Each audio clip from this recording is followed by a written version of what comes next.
अस्सलाम वालेकुम। आज हम बनाने जा रहे हैं बनाना शेक। बनाना शेक बनाने के लिए सबसे पहले आप बनानास ले लें 6 अदद। उसके साथ आप शक्कर ले लें। शक्कर में बनेंगी स्पेशल बनाना शेक। उसके बाद आप छिलके उतार लें बनानास के। उसके बाद उन्हें ग्राइंडर में डाल दें।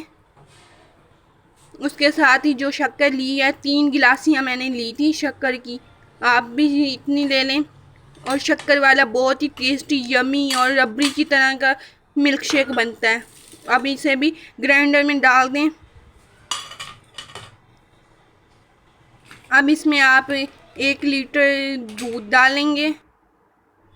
अब इसमें दूध डाल लें।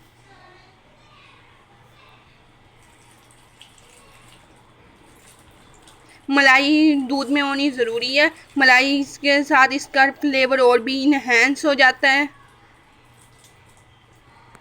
अब इसे ग्राइंड कर लें।